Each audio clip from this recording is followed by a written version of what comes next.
कहानी की शुरुआत में हम कोस्टा वर्डे के पहाड़ी इलाके में दो छिपे हुए स्नाइपरों को देखते हैं। उन दोनों के नाम ब्रैंडन और जोंडी थे। वे दोनों फाल्को नाम की एक खास टीम के लिए एक बेहद खतरनाक मिशन पर आए थे। चारों तरफ सन्नाटा था, हवा में तनाव साफ महसूस हो रहा था और उनकी निगाहें दुश्मनों पर टिकी हुई थीं। उनकी बाकी टीम एक गुप्त सुरंग के रास्ते अंदर जा रही थी। फाल्को टीम असल में एक ऐसे हथियार की जानकारी लेने आई थी जिसके बारे में कहा जाता था कि उसका एक ही हमला 100 लोगों की जान ले सकता है। फाल्को टीम का लीडर मोडी से था। उसकी आवाज में सख्ती और आत्मविश्वास साफ झलक रहा था। उसने आदेश दिया कि सभी लोग सुरंग से बाहर निकलकर उसके अगले आदेश का इंतजार करें। तभी ब्रैंडन और जोंडी को हमला शुरू करने का संकेत मिला। ब्रैंडन ने धीमी आवाज में जोंडी से कहा कि पहले गेट के पास मौजूद अलार्म वाले आदमी को खत्म करना होगा। दोनों ने गहरी सांस ली और बिना आवाज किए अपने निशाने साध लिए। कुछ ही पलों में गोलियों की हल्की आवाज गूंजी और दुश्मन एक एक करके गिरते चले गए। जब रास्ता पूरी तरह साफ हो गया तब उन्होंने फाल्को टीम को सूचना दी। मोडिसे ने तुरंत आगे बढ़ने का आदेश दिया। टीम ने सबसे पहले वहां खड़ी सभी गाड़ियों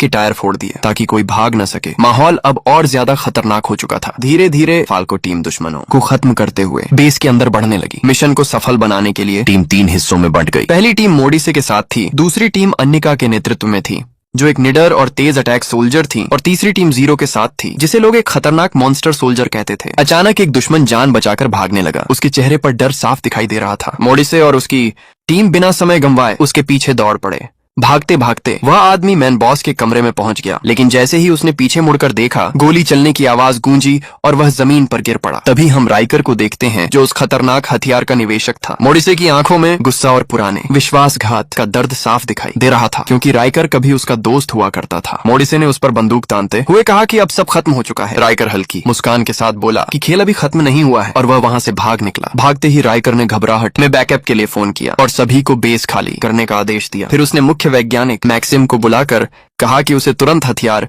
तक ले जाया जाए। मैक्सिम की आवाज में डर था। उसने बताया कि हथियार अभी पूरी तरह तैयार नहीं है और उसका परीक्षण बाकी है, लेकिन राइकर अब बेकाबू हो चुका था। उसने किसी की बात नहीं सुनी और हथियार को चालू करने का आदेश दे दिया। मैक्सिम मजबूरी में हथियार को ठीक करने लगा। उसी समय मोडिसे की टीम वहां पहुंच गई। मोडिसे ने गुस्से से कहा कि राइकर पूरी मानवता को खतरे में डाल रहा है। जैसे ही मोडिसे उन्हें खत्म करने वाला था, राइकर ने अपनी जान बचाने के लिए हथियार सक्रिय कर दिया। अगले ही पल भयानक धमाका हुआ। पूरा बेस जोर से हिल उठा, दीवारें कांपने लगीं, अलार्म बजने लगे, और जिस कमरे में मोडिसे की टीम मौजूद थी वहां एक डरावनी और विनाशकारी घटना शुरू हो गई। फिर हमें इस भयानक घटना से 48 घंटे पहले का दृश्य दिखाया जाता है। एक सुनसान रनवे पर मोडिसे किसी के आने का इंतजार कर रहा था। हवा तेज चल रही थी और माहौल में रहस्य भरा हुआ था। तभी आसमान से एक विमान उतरता है। जैसे ही विमान रुकता है, हम ब्रैंडन को बाहर निकलते हुए देखते हैं। वह फाल्को टीम के मिशन के लिए यहाँ आया था। ब्रैंडन हल्की थकान भरी मुस्कान के साथ मोडिसे से कहता है कि यहाँ पहुंचने के लिए उसने पिछले 3 दिनों में 7 बार विमान बदले हैं। वह पूछता है कि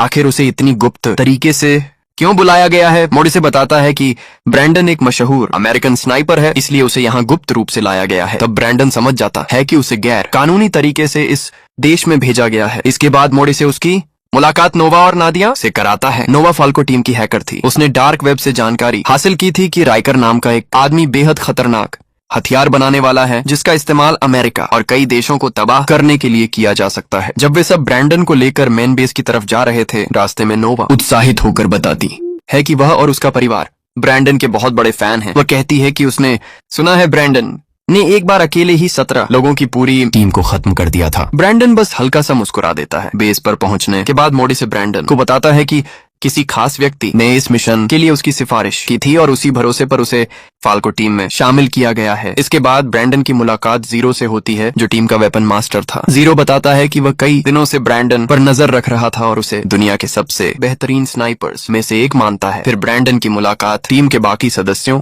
अन्निका, जेड और हेरावत से कराई जाती है। अन्निका उत्साह से बताती है कि उसने सुना है ब्रैंडन ने 2.5 किलोमीटर दूर से एक आदमी को मार गिराया था। टीम का एक सदस्य इस बात पर विश्वास नहीं करता और कहता है कि इतनी दूरी से निशाना लगाना असंभव है। अन्निका मुस्कुराकर कहती है कि उसने भी यह सिर्फ सुना ही है। इसके बाद मोडिसे ब्रैंडन को जॉर्डी नाम के एक और स्नाइपर से मिलवाता है। मोडिसे बताता है कि जॉर्डी कभी मिलिट्री का टॉप स्नाइपर था, लेकिन उसे कभी असली मिशन नहीं मिला। ब्रैंडन हैरानी से पूछता है कि उसने अब तक कितने लोगों को मारा है। जॉर्डी शांत आवाज में जवाब देता है, एक भी नहीं। ये सुनकर ब्रैंडन कहता है कि ऐसा इंसान मिशन के लिए खतरा बन सकता है, लेकिन मोडिसे भरोसे से कहता है कि उसे जॉर्डी पर पूरा विश्वास है और ब्रैंडन का काम उसे एक परफेक्ट शूटर बनाना होगा। कुछ देर बाद सभी को ट्रेनिंग ग्राउंड पर बुलाया जाता है। वहाँ असली बेस जैसा ही एक नकली ट्रेनिंग एरिया बनाया गया था। पूरी टीम दुश्मनों को खत्म करने और मिशन की रणनीति का अभ्यास करने लगती है। पहले दिन की ट्रेनिंग खत्म होने के बाद मोरिसे उन्हें फिर से नाइट विजन के साथ अभ्यास करने को कहता है। कठिन ट्रेनिंग के बाद सभी मिशन के लिए तैयार हो जाते हैं। मोरिसे पूरी योजना समझाता है। टीम 4 हिस्सों में बंटेगी। पहली टीम अंडरग्राउंड जाकर दुश्मनों को खत्म करेगी। दूसरी टीम दुश्मनों की गाड़ियों के टायर नष्ट करेगी ताकि कोई भाग न सके। तीसरी टीम बैकअप सपोर्ट देगी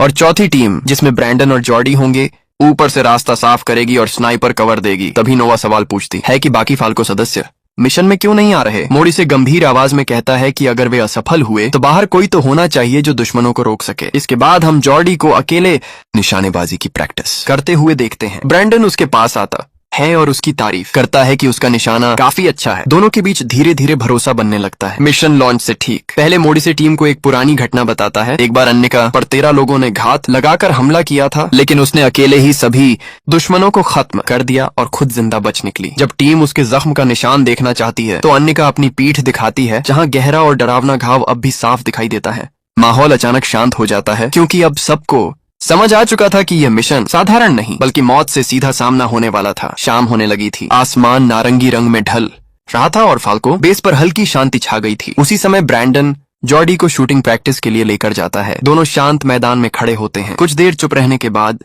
जॉर्डी धीमी आवाज में कहता है कि उसके पिता और उसके दादा दोनों इस देश के लिए शहीद हुए थे। उसकी आंखों में गर्व और दर्द एक साथ दिखाई दे रहा था। वह आगे कहता है कि वह भी चाहता है कि उसकी मौत भी उसी तरह देश के लिए लड़ते हुए हो। जॉर्डी की बात सुनकर ब्रैंडन कुछ पल चुप रहता है, फिर हल्की मुस्कान के साथ कहता है कि उसका भी सपना था कि वह किसी युद्ध में लड़ते हुए अपनी आखिरी सांस ले। दोनों एक दूसरे को समझते हुए वापस फाल्को बेस की तरफ लौट जाते हैं। अगली सुबह बेस पर हलचल शुरू हो जाती है। ब्रैंडन देखता है कि नोवा हेडफोन लगाकर गाना सुनते हुए अपना काम कर रही है। वह मुस्कुराते हुए बताती है कि उसे संगीत सुनते हुए काम करना पसंद है, क्योंकि इससे उसका ध्यान और बेहतर हो जाता है। फिर वही उत्सुकता से ब्रैंडन से पूछती है कि उसे किस तरह के गाने पसंद हैं। ब्रैंडन जवाब देता है कि उसे हर तरह का संगीत अच्छा लगता है, क्योंकि हर गाने में एक अलग कहानी छिपी होती है। इसके बाद हम मोरिसे को देखते हैं, जो मिशन से पहले अपनी पूरी टीम का हौसला बढ़ा रहा था। उसकी आवाज में जोश था। वह कहता है कि वे सभी ऐसे सैनिक हैं जो अपने अपने देश के लिए जान देने से भी पीछे नहीं हटेंगे। उसकी बात सुनकर पूरी टीम के अंदर नया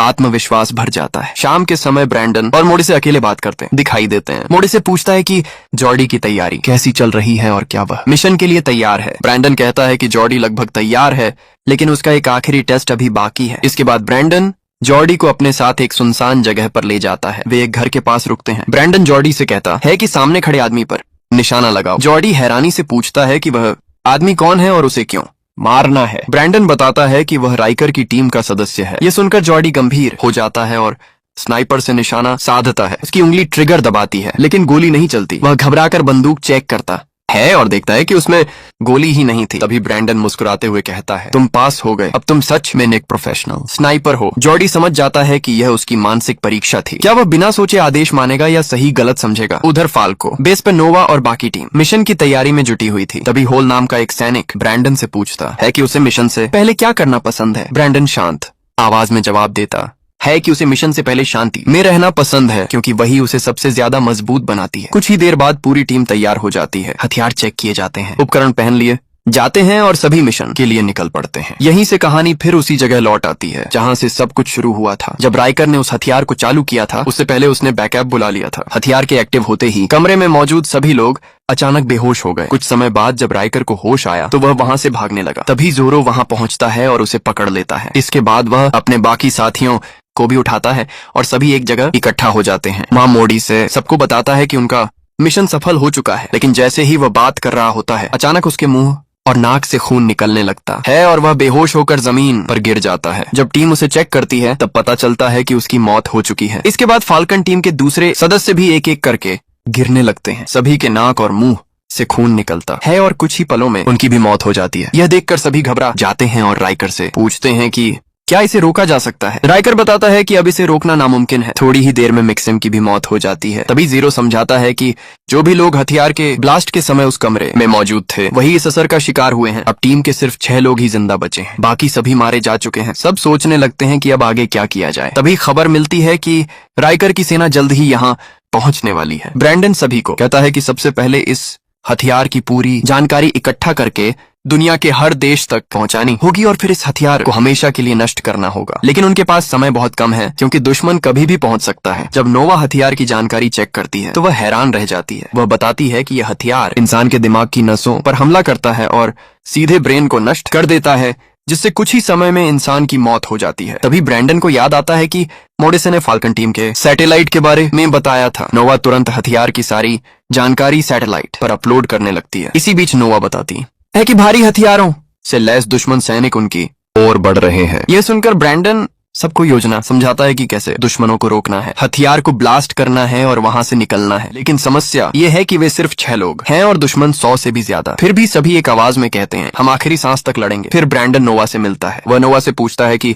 अपलोडिंग किस स्टेज पर पहुंची है। नोवा बताती है कि अपलोडिंग 50% पूरी हो चुकी है और कुछ देर बाद पूरी तरह खत्म हो जाएगी। इसके बाद ब्रैंडन जाने से पहले नोवा को एक फोन देता है और कहता है कि अगर यहाँ कोई दुश्मन आ जाए तो फोन का पहला नंबर डायल करना, क्योंकि इस पूरे घर में फोन से जुड़े बम लगाए गए हैं। कुछ देर बाद राइकर की बैकअप टीम बेस पर पहुंच जाती है। जैसे ही वे अंदर आते हैं, ब्रैंडन के इशारे पर उन पर स्मोक ग्रेनेड फेंका जाता है। चारों तरफ धुआं फैल जाता है। धुएं का फायदा उठाकर ब्रैंडन और उसकी टीम दुश्मनों पर गोलीबारी शुरू कर देती है। दुश्मनों को कुछ भी दिखाई नहीं देता और उनके कई लोग मारे जाते हैं। कुछ समय बाद जब धुएं का असर खत्म होता है, तब दुश्मन पलटकर हमला शुरू कर देते हैं। चारों तरफ से घिर जाने पर हिल पर गोलियां बरसने लगती हैं, लेकिन वह हिम्मत नहीं हारता और अकेले ही दुश्मनों का सामना करता है। वह एक एक करके सभी दुश्मनों को खत्म कर देता है। उधर ब्रैंडन वॉकी टॉकी से नोवा को बताता है कि दुश्मन उसकी तरफ बढ़ रहे हैं। यह सुनकर नोवा तुरंत फोन का पहला नंबर डायल कर देता है और उसी पल जोरदार धमाका होता है। ब्लास्ट में कई दुश्मन मारे जाते हैं। इसके बाद नोवा ब्रैंडन को बताता है कि अपलोडिंग लगभग पूरी हो चुकी है। ब्रैंडन तुरंत सबको आदेश देता है कि सभी लोग सुरंग के रास्ते बाहर निकलने की तैयारी करें, क्योंकि दुश्मनों की ओर गाड़ियां आ रही हैं। इसी बीच हेल सुरंग में जाकर वहां की लाइट बंद कर देता है। जब वह एक कमरे में दुश्मनों को खत्म करने के लिए फ्लेम थ्रोवर चालू करता है, तभी अचानक दुश्मन उस पर हमला कर देते हैं और हेल वहीं मारा जाता है। ब्रैंडन ये सब देखता है और गुस्से में आकर सभी दुश्मनों को खत्म कर देता है। फिर वह सभी साथियों को एक जगह इकट्ठा करता है और बताता है कि हेल मर चुका है और अब केवल 5 लोग ही जिंदा बचे हैं। ब्रैंडन कहता है कि अब उनके पास लड़ने के लिए ज्यादा गोला बारूद नहीं है, इसलिए हथियार को ब्लास्ट करके यहाँ से निकलना ही होगा। इसी दौरान लड़ाई में नोवा को गोली लग जाती है और वह वहीं शहीद हो जाता है। ब्रैंडन को भी गोली लगती है, लेकिन वह बच जाता है। इसके बाद ब्रैंडन बाकी 3 टीम मेंबर्स से कहता है कि वे सुरंग से बाहर निकल जाएं, जबकि वह दुश्मनों को रोककर उन्हें समय देगा। लेकिन जीरो मना कर देता है और कहता है कि वह ब्रैंडन के साथ मिलकर लड़ेगा। अन्निका और जॉर्डी सुरंग के रास्ते बाहर निकल जाते हैं, जबकि ब्रैंडन और जीरो दुश्मनों का सामना करने के लिए रुक जाते हैं। जब दोनों की बंदूक की गोलियां खत्म हो जाती हैं, तब वे हाथों से ही दुश्मनों से लड़ने लगते हैं। कुछ देर बाद फाल्कन टीम के सैनिक वहां पहुंच जाते हैं और बाकी बचे दुश्मनों को खत्म कर देते हैं। इसी तरह ब्रैंडन और जीरो की जान बच जाती है और इसी के साथ कहानी खत्म होती है। अगर आपको वीडियो पसंद आया हो तो लाइक एंड कमेंट जरूर करें। अगली वीडियो में फिर मिलेंगे। और अगर आप इस वीडियो की ओरिजिनल मूवी या पूरी स्क्रिप्ट चाहते हैं तो कमेंट करें, मैं आपको उसका लिंक दे दूंगा।